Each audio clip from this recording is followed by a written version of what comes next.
उत्तर प्रदेश में निकाय चुनाव का बिगुल बजने के साथ ही उत्तराखंड में भी चुनावी मौसम का बेसब्री से इंतजार होने लगा है। इसके लिए बीजेपी अभी से एक्टिव मोड में नजर आने लगी है। इसी को लेकर हमारे संवाददाता अस्करी जाफरी ने बीजेपी प्रदेश अध्यक्ष महेंद्र भट्ट से खास बातचीत की है।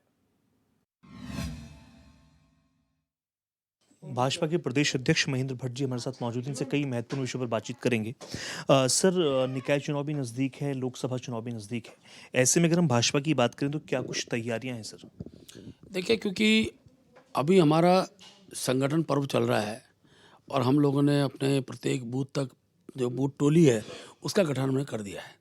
और मुझे बताते खुशी है कि हम बूथ तक भी अपनी सोशल मीडिया की टीम बना रहे हैं, क्योंकि आज के चुनाव का हथियार सोशल मीडिया भी हो गया है।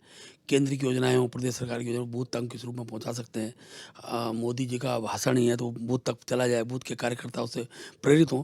इन सारे विषयों को लेकर एक तंत्र का हम स्वरूप बना रहे हैं। इसके साथ साथ हमारे सारे मोर्चे, हमारे सातों के सातों मोर्चों की हमने टीम घोषित कर दी है। उसकी हमारे प्रदेश की कार्य समिति की बैठकें, किसान मोर्चा हो गया, ओबीसी मोर्चा हो गया, कल महिला मोर्चे की बैठक में उनके राष्ट्रीय अध्यक्ष आई भी थी।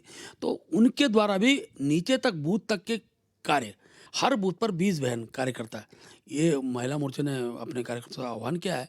तो उनके भी प्रवास तय करना, अनुसूचित मोर्चे का प्रवास तय करना, हर बूथ तक हमारा प्रमुख कार्यकर्ता का जाना हो, ये दृष्टि हमने कार्यक्रम तय किया। और आगामी दिनों नगर पालिका चुनाव है, नगर निगम चुनाव है, उसमें भी कार्य के दृष्टि नेतृत्व खड़ा होगा।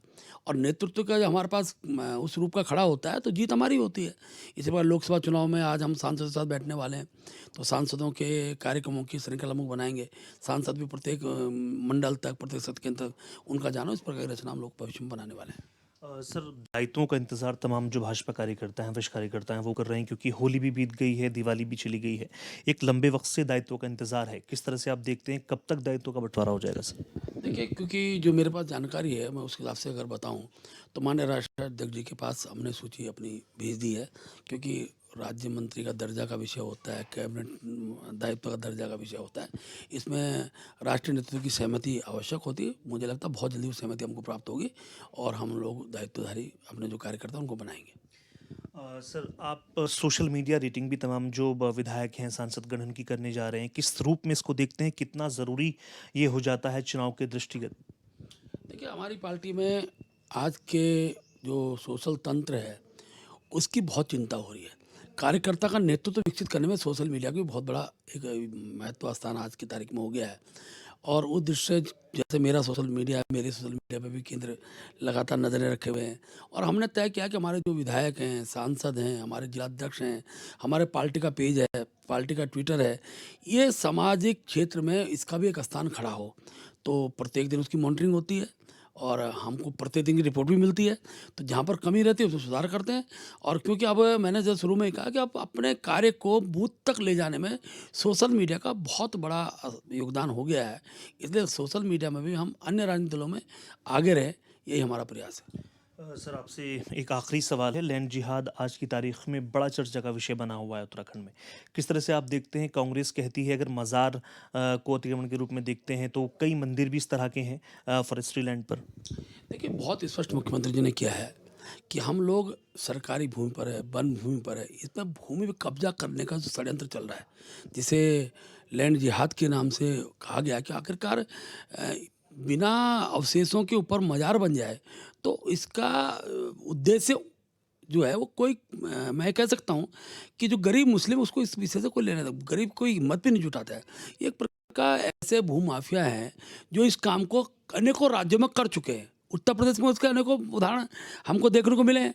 लेकिन क्योंकि हमारे यहाँ बहुत सीमित भूमि है, सीमित भूमि होने के साथ साथ देवभूमि है, देवभूमि होने के साथ साथ और सरकारी भूमि पर अगर कब्जे होंगे तो सरकार का स्टेप लेती है तो कांग्रेस को समर्थन करना चाहिए। आखिरकार सरकारी भूमि हो, लोगों की व्यक्तित्व किसी और की भूमि हो, उस पर इस प्रकार का तंत्र खड़ा होता है तो स्वाभाविक रूप से कड़ाई से वो हटाया जाएगा। हाँ, कोई अपने घर के अंदर अपने मस्जिद बनाए, गुरुद्वारा बनाए, मंदिर बनाए, उस पर कहाँ आपत्ति है, कहाँ आपत्ति होती है?